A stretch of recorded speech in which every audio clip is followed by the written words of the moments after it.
Guys ये रहा class 9 का सोशल साइंस क्वेश्चन पेपर, जो आपको जो है 28 तारीख को जो आपका एग्ज़ाम है, यानी कि 28 जून को सेकेंड सीटिंग में जो आपका एग्ज़ाम है, उससे संबंधित बहुत ही ज़्यादा इंपॉर्टेंट क्वेश्चंस बताया जा रहा है। और ये आपको जो है ये 3 पार्ट में मिलने वाले हैं ये वीडियोज़, ठीक है। यानी कि जो आपके एग्ज़ाम से रिलेटेड क्वेश्चंस है, अगर आप सच में 40 में 40 लेना चाहते हैं तो ये आपके लिए बहुत ही ज़्यादा वीडियोस जो है इंपॉर्टेंट्स होने वाला है। और वीडियो को लास्ट तक देखना और दोस्तों को भी शेयर कर देना। ये एकदम से एक तरह से समझ लो, ये एक वायरल क्वेश्चन है जो आपको डायरेक्ट एग्जाम में हेल्प करने वाला है। और ये वीडियो ज़्यादा से ज़्यादा दोस्तों को शेयर करना जो अब तक उन्होंने पढ़ाई नहीं करा है। अगर यहाँ से मैं जितने 3 पार्ट में आपको क्वेश्चंस करा रही हूँ, अगर बाई चांस आपने पढ़ाई नहीं की है सोशल साइंस, तो ये तीन पार्ट के वीडियोस अगर आप देखते हो, तीनों पार्ट के वीडियोस को अगर आप लगातार देखते हो, तो मैं आपको गारंटी देती हूँ कि आप एग्ज़ाम में कभी फेल नहीं करोगे। ये मैं आपको गारंटी दे सकती हूँ, क्योंकि अगर आप समझते हुए चलते हैं और इन क्वेश्चंस का मतलब आप साथ ही साथ क्या करते हो, रिवाइज करते हुए चलते हो, तो समझ लेना आपकी एग्ज़ाम जो है बहुत बेटर जाने वाला है। ओके, तो ये वीडियो सिर्फ आप ही के लिए बनाया जा रहा है, जो आपके मतलब एग्ज़ाम में डायरेक्ट जो है एग्ज़ाम में आपको हेल्प मिल सके। ओके, सो ये वीडियो मतलब ये जो सीज़न चल रहा है ये सोशल साइंस का, ये आपको 3 पार्ट में मिलने वाला है। ये मैं पहले ही बता रही हूँ, ये आज का पहला पार्ट है और नेक्स्ट पार्ट यानी नेक्स्ट और 2 पार्ट मिलेगा। अगर आप चाहते हो कि सच में मुझे 40 में 40 लाना है, तो हमें कमेंट करके ज़रूर बताना। इससे संबंधित मैं चैप्टर वाइज भी आपको इंपॉर्टेंट क्वेश्चन जो है ज़रूर समझाऊंगी, अगर आप चाहते हो तो, ठीक है। तो कमेंट ज़रूर करना। सो सबसे पहले देखो यहाँ पर निर्देशांक और टाइमिंग वगैरह तो आप जानते ही होंगे। सो चलिए हम क्वेश्चन की ओर से आते हैं। तो पहला जो है, हमें अति लघु प्रश्न उत्तर जो दिया है, इनमें से किन्हीं 5 प्रश्नों का है उत्तर आपको देने होंगे। 7 का 7 नहीं, आपको 5 प्रश्न का उत्तर देने होंगे। सो सबसे पहले देखो, जर्मन संसद का नाम क्या था? तो आंसर हो जाएगा यानी कि राइखस्टैग जो है ये जर्मन संसद का नाम था। दूसरा क्वेश्चन से 2 नंबर, इसमें हमें बोला वैज्ञानिक वानिकी से क्या अभिप्राय है, यानी कि वैज्ञानिक वानिकी का क्या अभिप्राय है, क्या अर्थ है? तो आंसर हो जाएगा वन विभाग द्वारा जो पेड़ों की कटाई करती है, जहाँ पे पुरानी पेड़ों को काट कर उसकी जगह नई पेड़ लगाए जाते हैं, उसी को वैज्ञानिक वानिकी कहा जाता है। ये तो आसान है। यानी कि वन विभाग, जो वन विभाग में काम करते हैं, उन लोगों को क्या करना होता है कि पुराने पेड़ को काट कर, जो पुराने हो चुके हैं, उसकी जगह जो नए पेड़ लगाते हैं, तो उसी को कहा जाता है वैज्ञानिक वानिकी।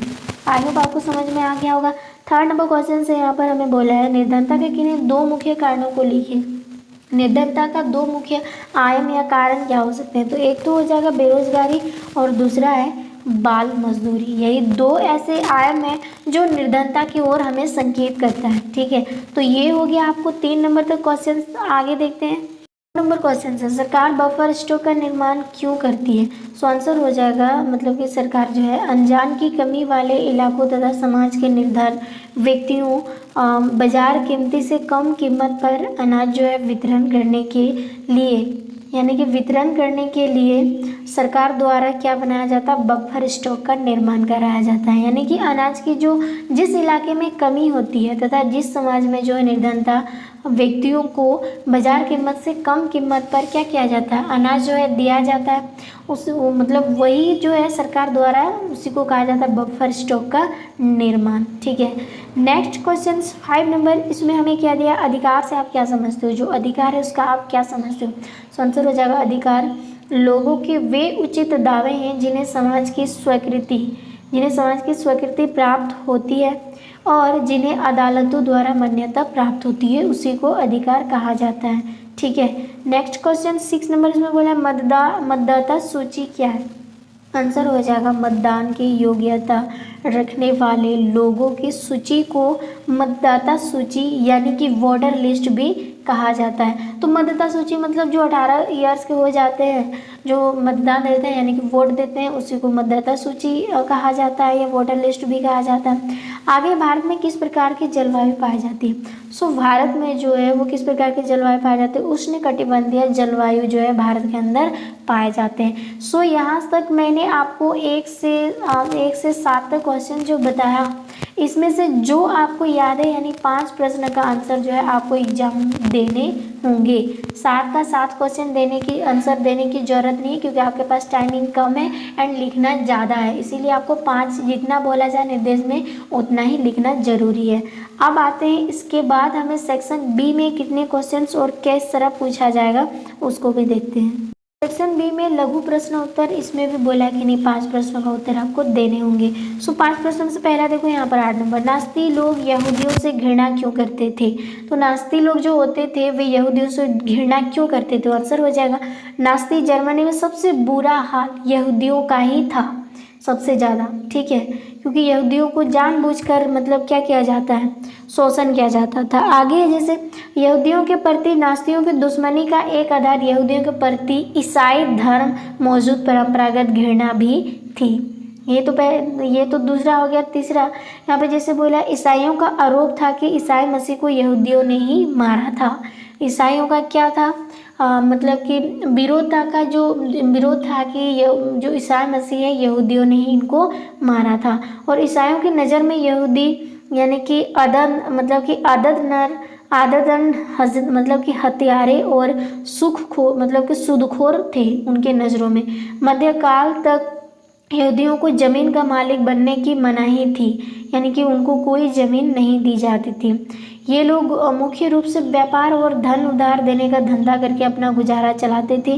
वे बाकी समाज से अलग बस्तियों में रहते थे, जिन्हें घेटो यानी दबड़ा भी कहा जाता था, यानी एक समाज से दूसरे समाज में अलग थलग करने को ही घेटो कहा जाता। सो ये थी वहाँ की दयनीय स्थिति यहूदियों के बारे में, क्योंकि नास्ती लोग समझते थे यहूदियों ही है जो ईसा मसीह को मारे थे, इसी वजह से उन लोगों ने उन पर क्रोध जमाया करते थे। आगे बात करेंगे 9 नंबर क्वेश्चन आपको पूछा जा सकता है, औपनिवेशिक काल में व्यावसायिक खेती का क्या विस्तार हुआ, 2 कारण लिखो। सो यहाँ पर आंसर हो जाएगा उस काल को जब अंग्रेजों ने यहाँ अपना शासन किया उसे औपनिवेशिक काल कहते हैं। इस काल में खेती का खूब विस्तार हुआ, जिसके मुख्य कारण इस प्रकार हैं। पहला तो यह है कि अंग्रेज ने व्यावसायिक फसलों जैसे पटसन, गन्ना, गेहूं और कपास का खूब विस्तार किया, क्योंकि इनकी खेती से अधिक आय प्राप्त होने की संभावना रहती थी। ये तो पहला हो गया।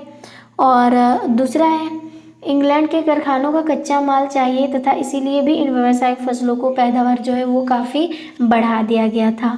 ये तो था 9 नंबर। 10 नंबर क्वेश्चन से यहाँ पर शहरी क्षेत्रों की अपेक्षा ग्रामीण क्षेत्रों में कैलोरी की आवश्यकता ज़्यादा होती है। वाई यानी कि क्यों। सबसे मेन रीज़न तो ये होगा कि ग्रामीण क्षेत्र में सबसे ज़्यादा काम काज करने वाले लोग होते हैं, तो उनको कैलोरी ज़्यादा जरूरी होती है। शहरी क्षेत्र के लोग इतना ज़्यादा काम नहीं करते, तो उनके लिए कैलोरी जो है वो पूरी तरह से लेस देन होता है, मतलब कि रूरल एरिया से, ठीक है।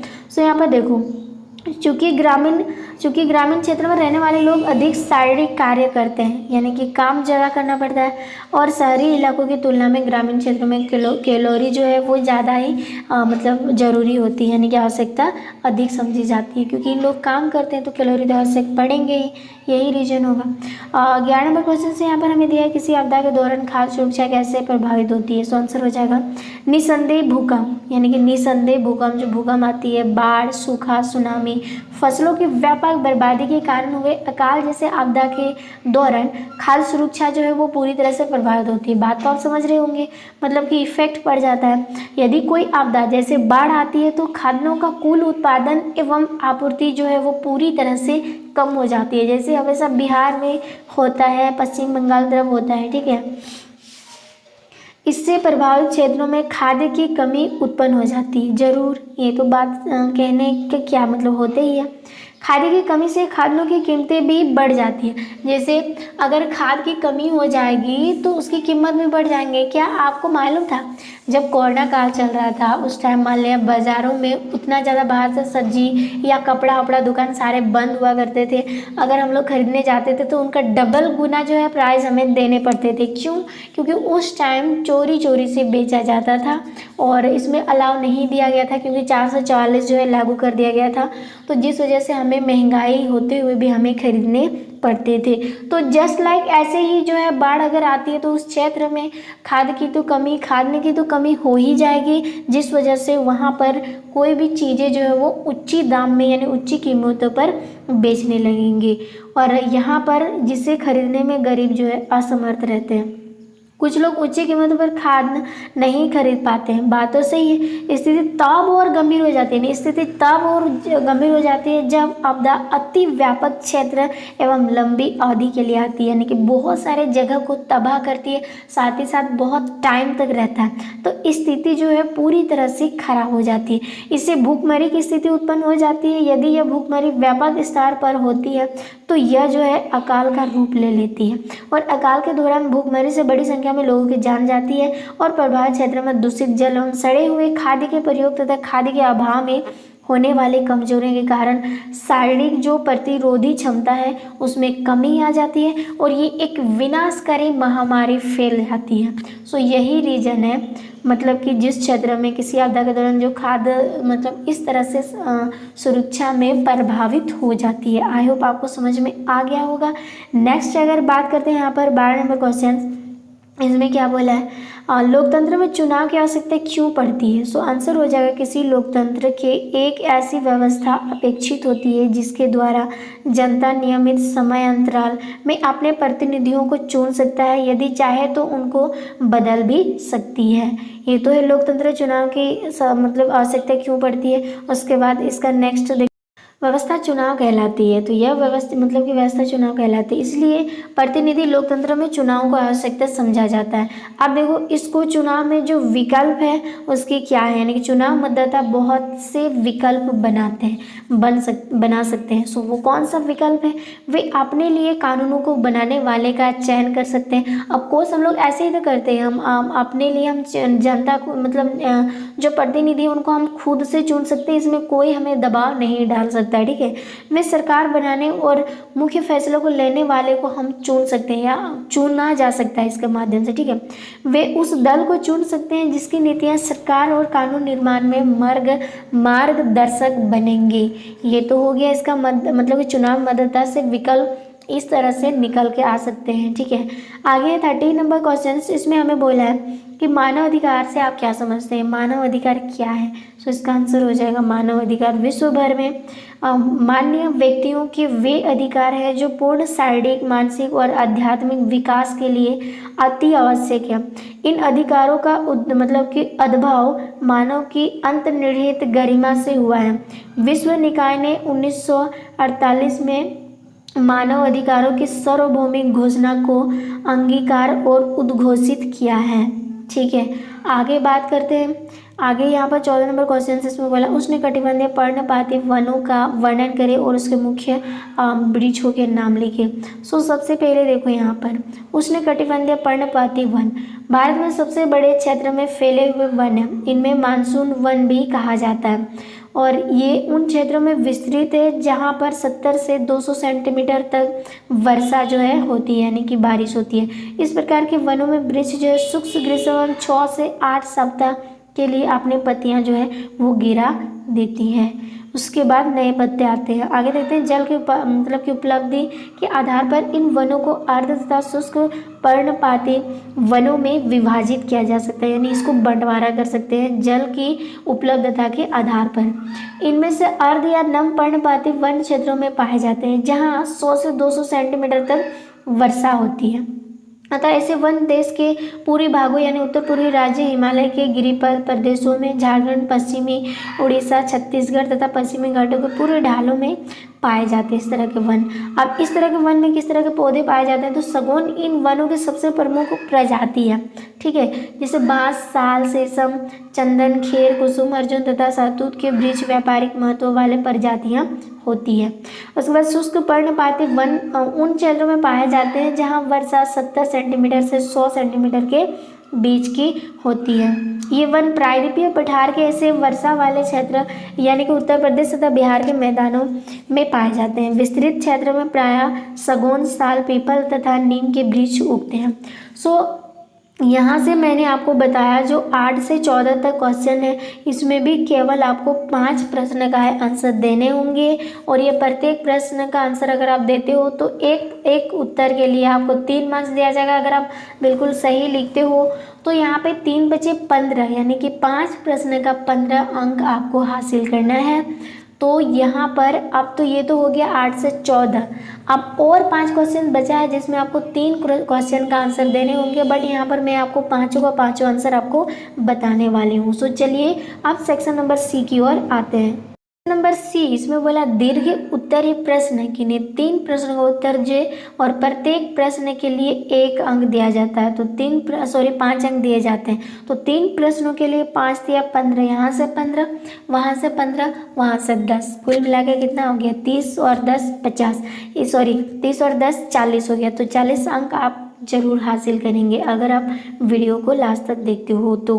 और इसका और नेक्स्ट पार्ट जो है 2 वो और मिलने वाला है, उनको भी देखते हुए चलना है। ओके, सो 15 नंबर क्वेश्चन से यहाँ पर जैसे दिया, नास्तिकों ने जनता पर पूरा नियंत्रण हासिल करने के लिए कौन कौन से तरीके अपनाए थे। यानी कि नास्तिकों से आपसे काफ़ी ज़्यादा क्वेश्चन जो है पूछा जा रहा है हिस्ट्री के चैप्टर नंबर 3 से। तो ये चैप्टर आपको स्पेशली पढ़ना पड़ेगा और मैंने उस चैप्टर का स्पेशली वीडियोस भी बनाया है जो वहाँ से इंपॉर्टेंट क्वेश्चन जो है आपको मिल सकता है। अगर आपने नहीं देखे हैं तो उन्हें देख लेना है, जो डिस्क्रिप्शन में लिंक दिया जाएगा। ठीक है, सो यहाँ पे देखो, नास्तिक सरकार ने जनता पर पूरा नियंत्रण हासिल करने के लिए निम्नलिखित तरीका अपनाया। उन्होंने क्या किया, पहला है युवाओं का विचार जो है पूरी तरह से चेंज कर दिया। यानी कि उनकी बाल्य व्यवस्था से ही नास्तिक सरकार के बच्चों के मन में मस्तिष्क पर कब्जा कर ही लिया। जैसे जैसे वे बड़े होते गए उन्हें मतलब कि वैचारिक प्रशिक्षण द्वारा नास्तिकवाद की ओर बढ़ाने के लिए उनको प्रेरित किया, यानी कि उनको प्रेरणा दिया गया। दूसरा, स्कूली बच्चों का विचार भी उन्होंने परिवर्तन किया। नास्तिकों के यानी कि यहूदियों के खिलाफ उनको भड़काया जा रहा था। ठीक है, यहाँ पर क्या बोला, जैसे नास्तिक सरकार ने अपनी विचारधारा नए पाठ्यक्रम के अनुरूप जो है पुस्तकें तैयार कराई। उनके विचार के आधार पर सिलेबस जो है उनको तैयार कराया गया था। कई युवा चित्रकारिता कार्यक्रम और बनाए गए। ठीक है, इन सब के द्वारा उन्हें नम्रता या कृतज्ञता का पाठ पढ़ाया गया। उनसे कहा जाता था कि वे यहूदियों से घृणा करें तथा हिटलर का पूजा करें। ये स्कूली बच्चा को समझाया जाता था। ठीक है, ये तो दूसरा रीजन हो गया। और तीसरा रीजन क्या हो सकता है, तीसरा यह था कि लड़कियों का विचार परिवर्तन, यानी लड़कियों को शिक्षा दी जाती थी, उन्हें अच्छी माँ बनाना तथा शुद्ध रक्त वाले आर्य बच्चों का ही लालन पालन करना था। ठीक है, और चौथा रीजन है औरतों के बीच भेदभाव, यानी कि औरतों के बीच उनके बच्चों के आधार पर भेदभाव किया जाता था। अगर कोई माँ बच्चे अच्छे पैदा करती हैं, अच्छे नस्ल वाले, तो उनको सम्मानित भी किया जाता था। अगर उसी जगह कोई माँ अगर विकलांग बच्चे को पैदा करते हैं तो उनको शोषण किया जाता है। ठीक है, सो यहाँ पर एक अवांछित बच्चे की मां होने पर औरतों को क्या किया जाता, दंडित किया जाता था तथा उन्हें जेल में कैद कर दिया जाता था। किंतु बच्चे के शुद्ध आर्य प्रजाति का होने पर औरतों को सम्मानित किया जाता था, मैंने यही बताया, और उन्हें बदले में इनाम भी दिया जाता था अगर वो अच्छे बच्चे को अगर वो देते हैं तो। ठीक है, तो ये तो 4 हो गया मोस्ट इंपॉर्टेंट। 5वां रीजन क्या हो सकता है, आर्य के आर्थिक हितों की रक्षा। सो आंसर हो जाएगा आर्य प्रजाति के लोगों के लिए आर्थिक अवसरों की भरमार थी, उन्हें रोजगार दिया जाता था। ठीक है, उनके व्यापार को सुरक्षा भी दी जाती थी, तो सरकार की तरफ से उन्हें हर संभव सहायता भी दी जाती थी।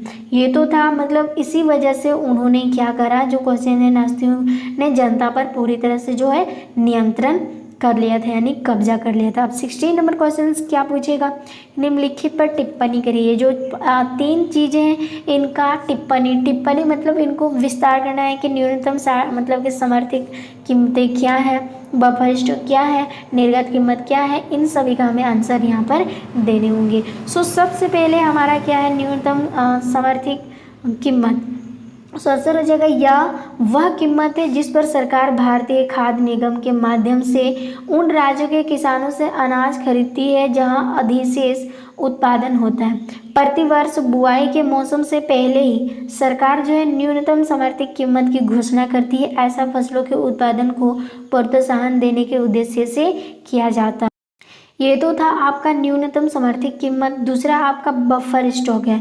सो इनका आंसर क्या हो सकता है, इनको कैसे टिप्पणी कर सकते हैं। सो आंसर हो जाएगा यह सरकार द्वारा अधिप्राप्त अनाज का भंडार है। और उदाहरण के लिए देखा जाए तो गेहूं और चावल का अधिशेष उत्पादन भारतीय खाद्य निगम के माध्यम से सरकार द्वारा भंडारित होता है। भारतीय खाद्य निगम किसी पूर्व निर्धारित कीमत पर उन राज्यों में किसानों से गेहूं और चावल खरीदती है जहां अधिशोषण उत्पादन होता है। दूसरी की बात करें तो यहाँ पर देखो निर्गम कीमत, समाज के गरीब वर्गों को विशेषकर कमी वाले क्षेत्रों में सहायता के रूप में बाजार कीमती से कम कीमत पर जो अनाज दिया जाता है उससे मतलब उस कम कीमत को ही निर्गत कीमत कहा जाता है। सो ये 3 चीज़ें आपको मालूम होगी। आप 70 नंबर क्वेश्चंस देखते हैं, इसमें क्या पूछा है। सो बोला भारतीय संविधान में वर्णित मौलिक अधिकारों की व्याख्या करें। तो भारतीय संविधान में जो मौलिक अधिकार हैं उनको व्याख्या करना है। सो आंसर हो जाएगा मौलिक या मूल अधिकार उन अधिकारों को कहा जाता है जो नागरिक के विकास, खुशी एवं भलाई के लिए बड़े आवश्यक होते हैं, इसीलिए मौलिक अधिकार बड़े महत्वपूर्ण होते हैं। भारतीय संविधान ने निम्नलिखित मतलब कि अधिकार नागरिकों को दे रखे हैं, वो कौन कौन से हैं चलिए देखते हैं। पहले हम जानते हैं समानता यानी समता या समानता का अधिकार, ये जनता का पहला जो मौलिक अधिकार है। तो यह क्या है, यह अधिकार बड़ा महत्वपूर्ण है क्योंकि यह बहुत ही ज़्यादा महत्वपूर्ण है क्योंकि इसमें भेदभाव आप नहीं कर सकते हो। भारत में जाति, लिंग, जन्म स्थान तथा वर्ग आदि के भेदभाव किए बिना सबको समानता का अधिकार दिया गया है और हमारे जैसे विषमताओं वाले देश में एक अधिकार का बहुत बड़ा महत्व है। ना आप उसको जन्म के आधार पर भेदभाव कर सकते हैं, ना उनके जन्म स्थान के आधार पर, ना लिंग पर, ना मतलब कि जाति पर भेदभाव कर सकते हो। तो इसको समानता का अधिकार कहा जाता है और ये भारत के लिए बहुत ही ज़्यादा मतलब इम्पोर्टेंस है। आगे बात करते हैं ख नंबर, इसमें बोला स्वतंत्र का अधिकार, यानी कि आप हर जगह आ जा सकते हो बिना किसी रोक टोक के, तो उसको बोलते हैं स्वतंत्र का अधिकार। यानी यह अधिकार भी अपना विशेष महत्व रखता है। कैसे, जैसे भारत में नागरिकों को भाषण देने की, समुदाय बनाने की, आवागमन की, निवास करने की आदि जो है पूर्णता से उनको स्वतंत्र यानी फ्रीडम दिया गया। चाहे वो समाज में बनाया जा सकते हैं, भाषण दे सकते हैं, किसी भी स्थान पर रह सकते हैं, ठीक है, या आने जाने की पूरी छूट दी जाती है। इसको बोलते हैं स्वतंत्र का अधिकार। और तीसरा है शिक्षा एवं संस्कृति का अधिकार, जो सबसे महत्वपूर्ण है। भारत में प्रत्येक नागरिक को अपनी भाषा एवं संस्कृति का विकास करने की पूर्णतः फ्रीडम दी गई है, यानी कि स्वतंत्र दिया गया है। उसके बाद आता है धार्मिक स्वतंत्रता का अधिकार।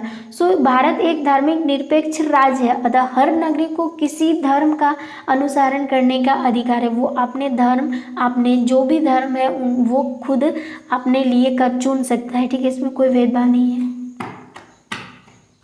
दूसरा है यहाँ पर, इसमें क्या दिया, शोषण के विरुद्ध अधिकार, यानी कि भारतीय संविधान के अनुसार कोई भी व्यक्ति किसी दूसरे का शोषण नहीं कर सकता है, ठीक है।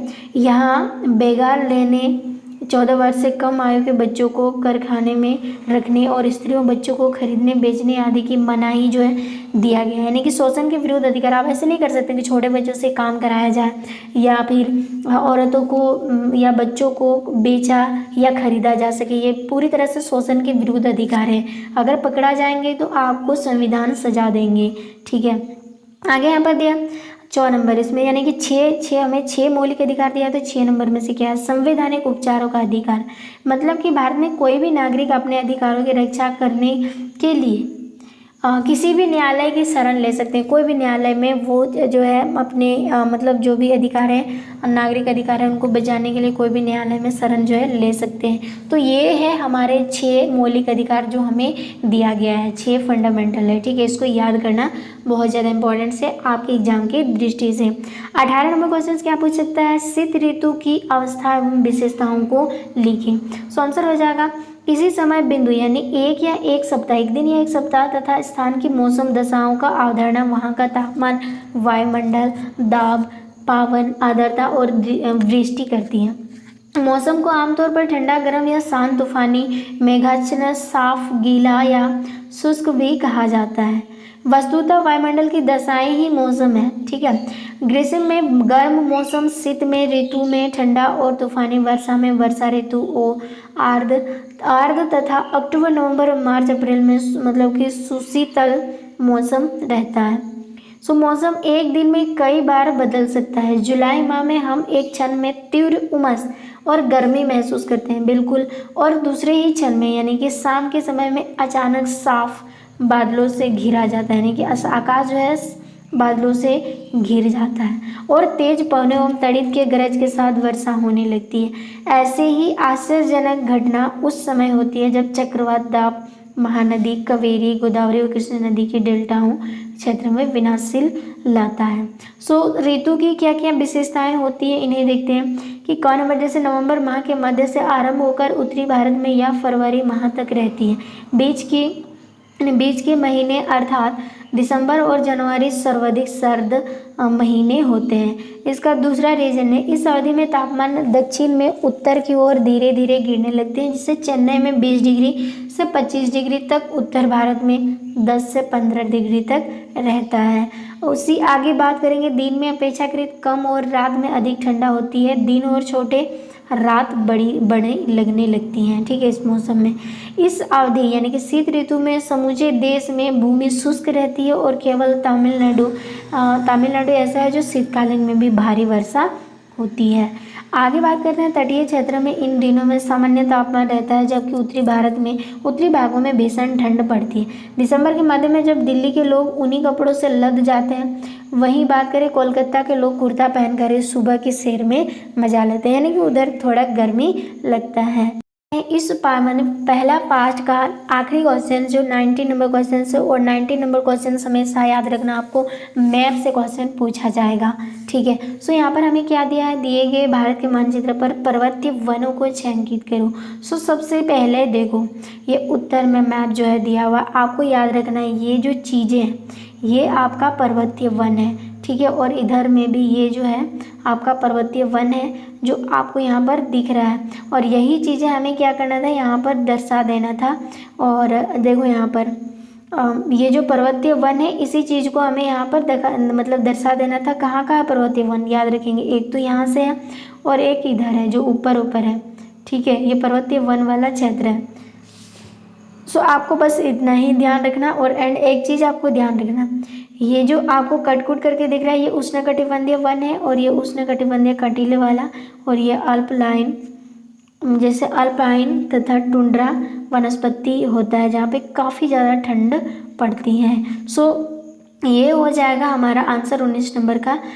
और 2 पार्ट पाने के लिए चैनल को सब्सक्राइब करना, लाइक करना, शेयर करना, और दोस्तों को शेयर करना ना भूलना गाइस। ठीक है, इसके बाद मैं आपको साइंस का सारी चीज़ें जो है इतना इंपॉर्टेंट क्वेश्चन बताऊंगी। इसके लिए चैनल तो आपको सब्सक्राइब करना है और ऑल नोटिफिकेशन पर जरूर क्लिक करना। ठीक है।